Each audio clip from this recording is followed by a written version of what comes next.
સુરત શહેરના DCP zone 6 વિસ્તારમાં આવતા 7 પોલીસ સ્ટેશન વિસ્તારમાં પકડાયેલ વિદેશી દારૂનો હજીરા ખાતે નાશ કરાયો।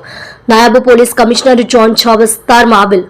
પોલીસ સ્ટેશનમાં કબજે કરવામાં આવેલ ભારતીય બનાવટનો વિદેશી દારૂ કિંમત રૂપિયા 1,09,43,656 પ્રોહિબિશનના મુદ્દામાલનો કરવામાં આવ્યો નાશ, જેમાં હજીરા પોલીસ સ્ટેશનની નાની મોટી કુલ બોટલ નંગ 31,361, કુલ કિંમત રૂપિયા 51,51,445, ઈચ્છાપુર પોલીસ સ્ટેશનની નાની મોટી બોટલ નંગ 2,778, કુલ કિંમત રૂપિયા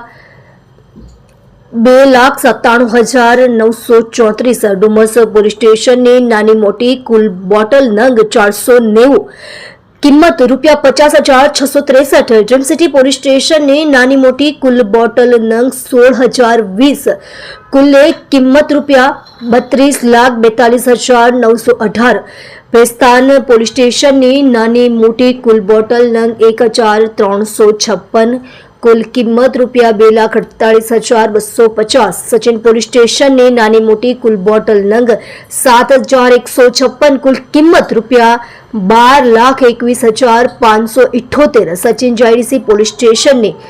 નાની મોટી કુલ બોટલ નંગ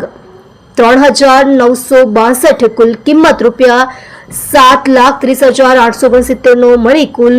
1,09,43,656 રૂપિયાનો ભારતીય બનાવટનો વિદેશી દારૂનો મુદ્દામાલના જથ્થાનો નાશ ડીસીપી ઝોન 6ના ડીસીપી સાહેબના માર્ગદર્શનમાં કરવામાં આવ્યો હતો। તમે જોઈ રહ્યા છો ગુજરાત સમ્રાટ news channel, chief editor Bhavesh પાટીલની સાથે।